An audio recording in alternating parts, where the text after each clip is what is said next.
How could these people possibly retire? Obviously, they can't. Obviously, they're going to have to work until they're 95 years old. Obviously, they're going to die impoverished because how could they possibly retire with this kind of money they've saved? Sad state of affairs in America. No one can retire. Everyone's going on bread lines. It's just, I've been preaching against the reality. I've been preaching against reality. I've been misleading you, apparently. And what are we going to do? What are we going to do? So check this out. This is from Northwestern Mutual. How much does the average 70-year-old have in savings? The average amount of retirement savings for a 70-year-old is $113,900, according to our 2023 Planning in Progress survey. That's not good because remember, the average skews things to the outlier too. All right, so the average is going to say, we're going to give you more than you actually have relative to the median. The median is a 50% point, the midpoint. 50% have more, 50% have less. The average, me and Jeff Bezos, whatever the hell his name is, together, we have significant average net worth. I ain't got a pot to pee in. Jeff Bezos got 5 pots to pee in. Our average pot to pee in is 2.5. But I got nothing. You see what I'm saying? That's the average. So it looks like we're doing freaking great on average. The median is a whole different story. So we're using the average net worth there, or the average, what do they say? Retirement savings is $113,000. That means the median is going to be significantly below that. But look, they're happy. These people, they're definitely not photoshopped or anything. Look, they're smiling. They got the white hair. Everyone's happy. How could that possibly be? I wonder if because people just don't spend as much as people say they do in these surveys, i.e., I need $5 million to retire. Check this out. In fact, they even say down here, right here, how much, when asked how much the group they need to retire comfortably, the answer is $936,000. 8 times what they got. 8 times. But yet somehow they're able to pull off retirement. Well, how do you know they're able to pull off retirement, Josh? Because we look at the data from the Bureau of Labor Statistics. We know the vast majority of people in retirement are content. It doesn't mean they're freaking lighting cigars and $100 bills, but they're content. We see the BLS data. We see charitable giving increases as people get older and debt goes down. How could this possibly be? How could this possibly be if people are going into debt in retirement? Debt goes down, charitable giving goes up. Well, that tells you something, that the vast majority of people aren't getting flooded with more and more debt, are they? And the top of that, it says they feel so comfortable in their current lot in life that they're able to contribute more gifting. That flies in the face of people running out of money. I hate to say it, but if you don't have food to eat, you're not giving more. If you don't have food to eat, your debt isn't going down. It's just not. So how could this possibly be? Oh, because the demon of Social Security, that we always demonize it. How dare you rely on... I just got an email today, my man George in West Virginia, and George is a legend. But the based Mike Lee, I don't know who that is. That's a senator from Utah, I don't know. He's just banging on Social Security. How Social Security this, Social Security that. And I was like, ugh. Social Security was never, enacted to do this, that, and the other. I'm like, they lied to us about Social Security. I'm like, you know what else they lied to us? The Supreme Court has ruled, you do not have access to police protection. You're not guaranteed police protection. You're not. And so you could say, well, the cops will be there to rescue you from police protection. Well, guess what? You have no access to a guarantee of police protection. You don't. So all these anti-gunners will say, well, just call the cops. Don't you never remember that song by Public Enemy, 911 is a joke? You call 911 all day long. If they decide not to come to your house, guess what? You're on your own, baby. When seconds matter, the cops are only minutes away. That's not a slight on the cops. It's just what you need to protect yourself. So they lie to you about gun control. They say, oh, you don't need a firearm. The police will be there. Governments lie all the time.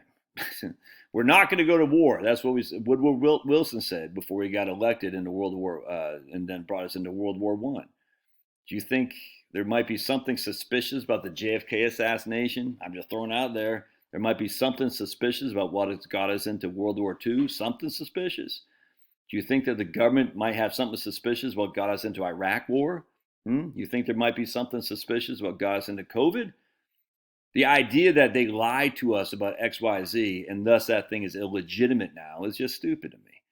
It is what it is. You think Obama didn't lie about Obamacare? You can keep your doctor, and premiums are going to go down. That's why it's the Affordable Care Act. These are all lies. Lies come from all sides, man, all the time. So what my job is not to sit there and bash the government, what they're doing, and say, okay, the government gives us a way out of this to take advantage of their lies. And if you're ignorant on this, you will not take advantage of their lies. And how you do that is but know how Social Security works. Know how it works in regard to Obamacare, premium. I was talking to these people yesterday, legends. We're saying, look, man, if you guys can live off your brokerage account, specific identification of the stocks you're going to sell, so when you have a huge amount of capital gains, you're going to qualify for massive amounts of Obamacare premium tax credits. Do I wish Obamacare never came into existence? Yep. Do I wish Obama was never elected? Yep. Do I wish FDR never came into existence? Yep. Do I wish Social Security was never enacted? Yep. But these are the things, these are the realities, my friends. You can gripe about the realities all you want, that's fine. The reality is these are the programs that we all have to live under. So what do we want to do? To take advantage of them the best we can to maximize our net worth and minimize our taxes, to minimize our outflows to the IRS, to your state tax, to property taxes, all this, to health insurance costs. We want to maximize that under the regime that is there. Not the regime that we want, but the regime that we're under. All these people are like, Social Security, blah, blah, blah, blah, blah. I was like, are you not familiar with the advent of Medicare? The advent of the welfare state, what LBJ said about LBJ said about black people. They lie all the time, dude. They do. So at the end of the day, why would the government or why would not big finance lie to you about what you need to retire?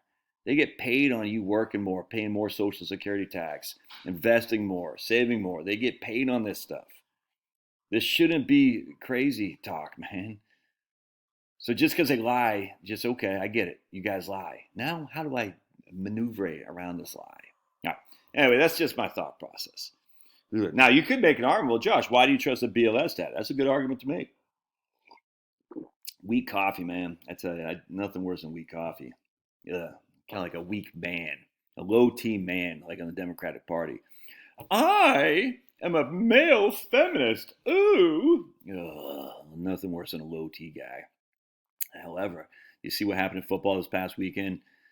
Toxic masculinity is coming back, and it's awesome because there is no such thing as toxic masculinity. It's just masculinity, and I love seeing men get riled up on football fields.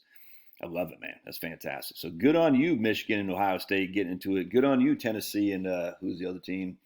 I forgot who the other team was. Getting into it, Texans. I like it, man. Yeah, that's good stuff. Anyways, what the hell was I talking about? No, I forgot what I was saying. But anyway, so at the end, by what the BLS numbers, could they lie? Sure. Absolutely.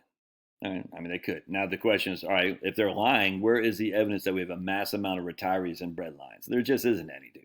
The evidence isn't there. So you can see with your own eyes, I don't see any retirees out there in breadlines. Well, maybe they're hiding it behind us. Okay, retirees, are they what's the word when you're starving Marvin? I don't know what's a starving Marvin. Or are they obese? They're obese. All right, so the vast majority of retirees are obese. That means they're not in breadlines inherently. The vast majority of retirees are not in homeless shelters. They're not in quarantines, even though some of them want us to be because we didn't take that jabba jabba. All right, love to your thoughts. God bless. Don't forget to ruin the like button. And we'll see you guys. And subscribe if you haven't subscribed. Your old buddy Josh. I need that sweet, sweet YouTube money. It's Christmas season, by the way. See ya.